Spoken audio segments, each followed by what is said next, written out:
Pasamos a la mesa redonda.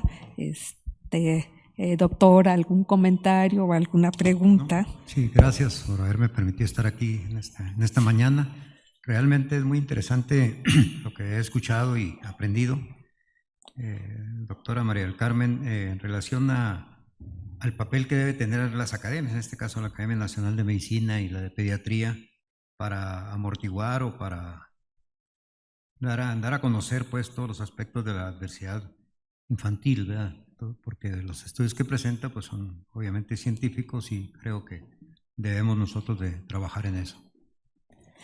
Efectivamente, doctor, el intento de esta sesión fue justamente visibilizar este problema, porque, como comentaba por los estudios del doctor Loredo, ni siquiera los residentes de institutos nacionales a veces se atreven a preguntar o sienten que esto es importante. Creo que mis colegas en su práctica clínica seguramente han tenido la experiencia de pacientes que hemos visto. Yo ahorita recuerdo una paciente que he visto por casi 2 años y solamente, ahora sí que en el último mes, me comentó, me confesó la forma en que había tratado a su hijo cuando ella se separó del papá de su hijo. Y estamos hablando de gente de alto nivel socioeconómico. Y ella misma expresaba, doctora, es que me da mucha vergüenza decirle. Y yo me sentía tan mal y le hizo cosas así como que terribles. Y pues a veces ni siquiera nosotros, que se supone que estamos en el área, ni siquiera lo preguntamos. Entonces, sirva este tipo de sesiones para visibilizar la influencia que pueden tener estas adversidades en la salud de las personas. Muchas gracias. Pues siguiendo el comentario que mencionabas del interrogatorio, ¿no? Por un lado de los papás, pero también a veces de los niños, y un poquito la experiencia que hemos tenido en el estudio ahí en el Navarro, es que muchas veces les pedimos a los chicos realizar con el permiso de los papás, que hacer sobre todo la escala de los eventos adversos de forma individual y separados de los papás, ¿no? Porque es cuando verdaderamente pues también ellos se exponen, ¿no? Cuando han sido víctimas pues, de todos estos datos. Y claro, el uso de los instrumentos clinimétricos creo que es muy importante, porque en el momento que uno desglosa, a veces se normaliza, ¿no? Cuando han sido repetidos las acciones, y a veces se deja de percibir pues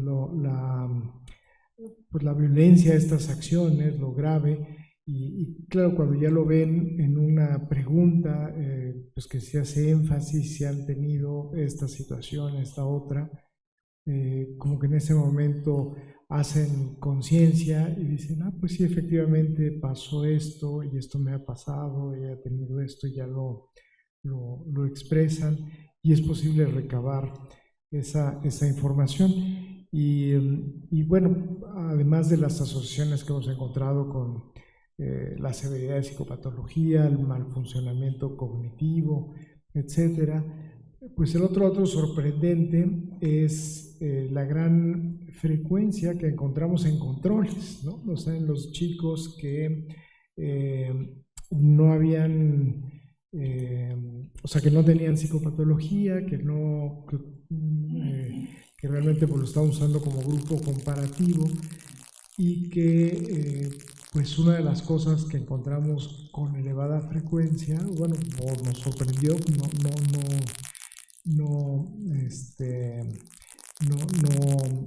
no anticipábamos el que íbamos a encontrar tasas tan elevadas de eventos adversos de la infancia, mucho más de lo... Y pienso que es un poco también por este efecto del uso de los instrumentos y al hacer el énfasis de detallar, digamos, todos estos instrumentos. Entonces, como tú dices, creo que es algo que en cualquier sitio donde se atiendan niños, ¿no? Pues vale la pena hacer énfasis. Digo, y todavía pues sin entrar en las implicaciones que esto debería tener, legales, etcétera. Claro, claro. Doctor Loredo.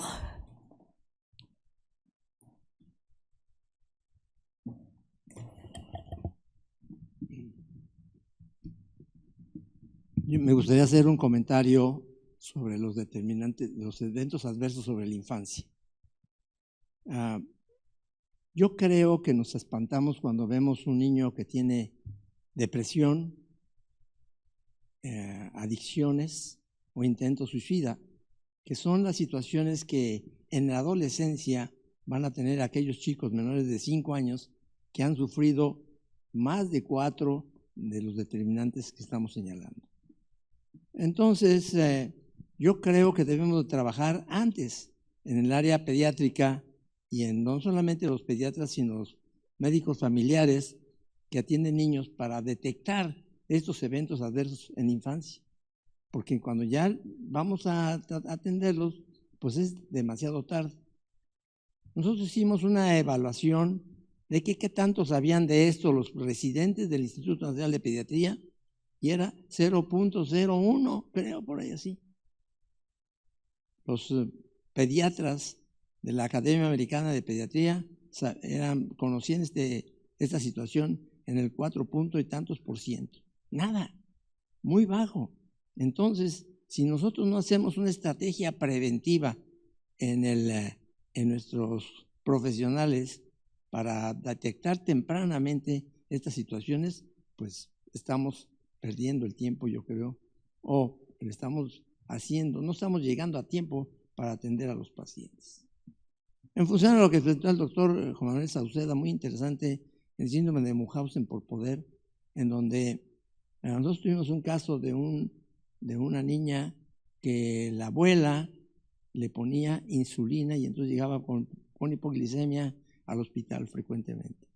El chico, la niña que era agredida, llegaba por crisis convulsivas frecuentemente en la madrugada.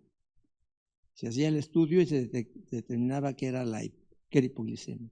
Se investigó y se pudo establecer que era porque le aplicaba la insulina. Como aquí hay un problema legal y no lo podemos demostrar, la autoridad frecuentemente no conoce la situación de estos pacientes y entonces no hace caso omiso, no hace caso de lo que el médico le está diciendo. Y las mamás, Juan Manuel, seguramente estás de acuerdo conmigo, que tienen un comportamiento muy seductor. Le dicen uno que es el doctor más guapo, bueno, probablemente no esté equivocada, pero muy guapo, muy inteligente, muy lindo, que le da regalos y todo eso, pero uno tiene que estar muy atento a esto, pero los ojos no ven lo que el cerebro no sabe. Si nuestros médicos no están preparados en este sentido, se van a pasar los diagnósticos y vamos a decir, bueno, es un niño que tiene epilepsia, un niño que tiene asma, un niño que tiene esto, tiene aquello, pero nada más. No estamos muy acostumbrados a investigar un poquito más por qué está sucediendo. Y esto quiere decir que no nos metemos al ambiente familiar, al ambiente social, al ambiente escolar. Tenemos que, aunque por la carga asistencial decimos que no investigamos muchas cosas, pues yo creo que tenemos que hacer un esfuerzo para preparar a los futuros médicos. La doctora Ana Carolina Sepúlveda, que es directora ahorita de la Facultad de Medicina, está muy consciente de todo esto que estoy planteando.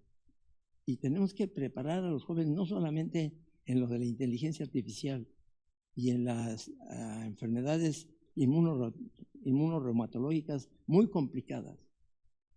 Y entonces, bueno, es importante que conozcan el ciclo de Krebs y que conozcan una serie de cosas, pero en general los médicos de primer nivel de atención van a tener que entender que su función es detectar a tiempo, prevenir a tiempo y canalizar adecuadamente a los pacientes que estén sospechando alguna entidad, en este caso de abuso sexual, que es dificilísimo porque no se animan las personas a hacer un señalamiento, ya que, como le dijo el doctor Sauceda, frecuentemente es el padre, un hermano mayor o un tío el agresor. Gracias. Muchas gracias, doctor. Doctor Sauceda. Bueno, por supuesto que en la exploración de la presencia de maltrato es muy importante hacer una entrevista individual con el niño. Entrevista que, pues, yo creo que la puede hacer o la debe hacer el pediatra, pero sobre todo el psiquiatra infantil, porque tiene más entrenamiento y más información de cómo investigar esta situación. Pero también vale la pena mencionar que tiene ventajas el que en el estudio de un caso hagamos una entrevista conjunta con la familia. Esto quizá es más del dominio del psiquiatra o del psiquiatra infantil. Una de las intervenciones recomendadas, que yo frecuentemente la hago en estas entrevistas, es preguntarle, por ejemplo, a la mamá, en presencia de su esposo, por ejemplo, ¿qué opina de la manera como su marido trata al niño? ¿Sí? Es una pregunta un tanto delicada, ¿verdad? Y de eso tengo alguna información importante. Y luego se lo pregunto al papá, ¿qué le parece la forma como su mujer trata al niño? Pero frecuentemente, y a solicitud mía, invito a la abuela o a los abuelos, sobre todo cuando viven con los hijos y los nietos en la misma casa, para tener la información de un tercero. Y toda esa información es útil para tener una visión más, un poco más apegada a la realidad y saber cuáles son las interacciones familiares. Y enseguida implementar o aconsejar algunas intervenciones de tipo terapéutico en la crianza del hijo o de los hijos.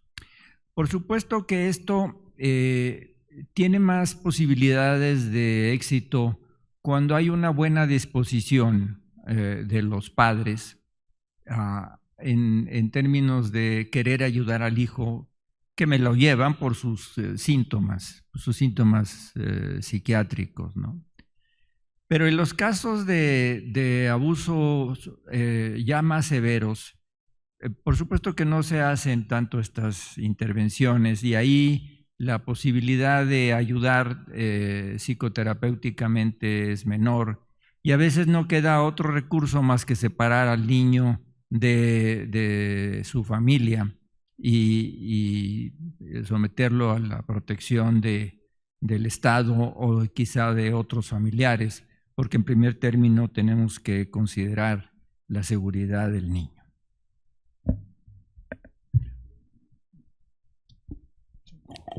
Doctor Nicolini.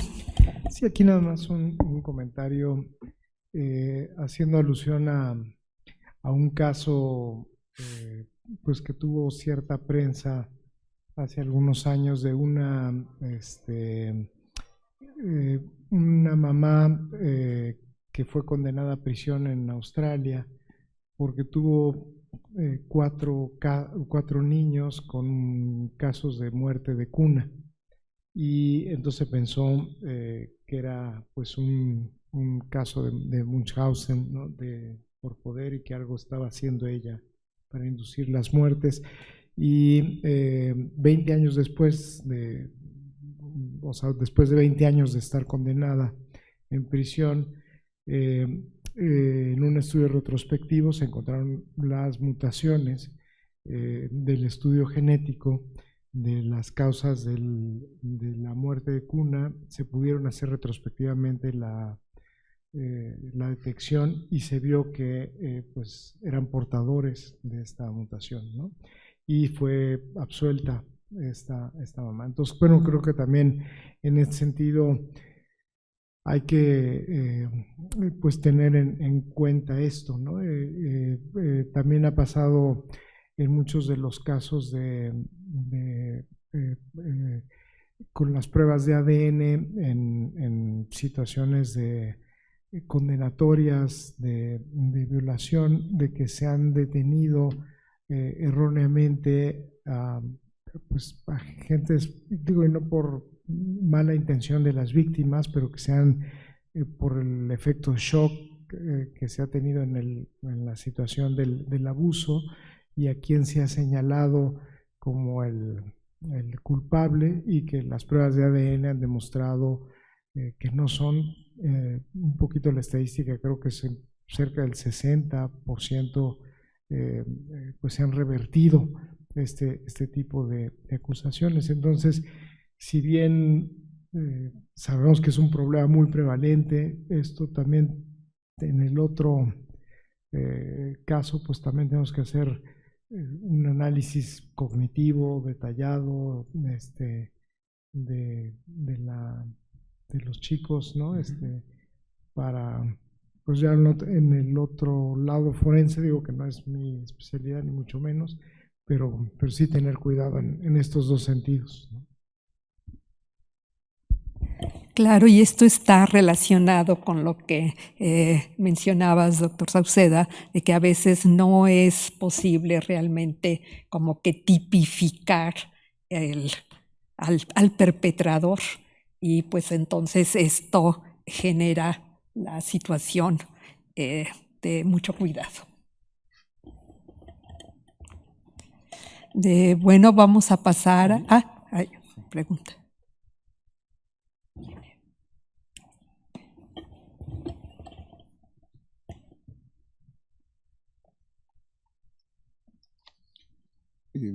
Buenos días a todas y a todos. Nada más como un dato muy importante de la presentación que hubo sobre victimarios. Esos trabajos ya le habían trabajado en la Suprema Corte hace como 15 años. Entonces ya tiene datos. Todas estas investigaciones que se fueron realizadas fueron de que sencillamente todas aquellas personas que fueron víctimas fueron abusadas y normalmente los patrones se volvían a repetir. Sí, hay esto, y saben precisamente dentro de lo que es del Poder Judicial, se necesita una justicia retro. Estos lo están trabajando en el Instituto de Investigaciones Jurídicas de la UNAM. Lo propuse, ya lo había propuesto hace muchos años. La semana pasada tuvimos unos eventos y lo volví nuevamente. Se supone que ahorita están trabajando. Sería muy importante porque tendría que haber cambios muy profundos, y estos cambios implicarían no solamente en las familias, tendrían que aplicarse en las autoridades como policías, ministerios públicos, tendría que ver de enfermería, médicos, entonces guarderías. Entonces tiene que ser muy amplio. Entonces, para poder frenar todo esto no se va a dar de la noche a la mañana, pero habiendo cambios profundos y que hubiera conciencia en ambas cámaras, tanto de senadores como de diputados. Pero lamentablemente hemos visto las acciones de cada uno de ellos y realmente dejan mucho que desear. Entonces, por lo tanto, debe de haber una postura tanto de la academia, en este caso tanto de pediatría como la Academia Nacional de Medicina, para que estos cambios se lleven, aunados a otras propuestas que ha habido aquí en esta academia, van a ser presentadas para la Cámara de Diputados. Entonces yo creo que aunado de lo que van a presentar, pueden presentarse todo esto en conjunto para que haya estos cambios y para que haya esa sensibilidad que normalmente se carece en todos estos. Se supone que los representantes que están cobrando unos supersueldos deberían de poner el ejemplo y lamentablemente hemos visto que realmente están actuando de una forma inadecuada. Entonces, por lo tanto, como sociedad y en el área en este caso de academias, área médicas, colegios, creo que se debe de tomar ya una postura y no seguir permitiendo todas estas atrocidades porque hieren todo esto, no solamente dentro de las familias, sino sencillamente es una especie de humillación para todas de las profesiones porque realmente no se está llevando como se debería de llevar la justicia. Esperemos que estos cambios, con el cambio de la Suprema Corte, haya un cambio y se empiece a aplicar justicia retro con todos aquellos que realmente necesitan de esa justicia y que no quede, porque normalmente no debe de haber prescripción. Hay cosas que no prescriben, entonces ¿por qué lo demás sí hay prescripción? Entonces digo que no, no debe de haber eso, ¿no? Entonces se necesita mucha conciencia. Gracias. Muchas gracias, doctor. Doctor.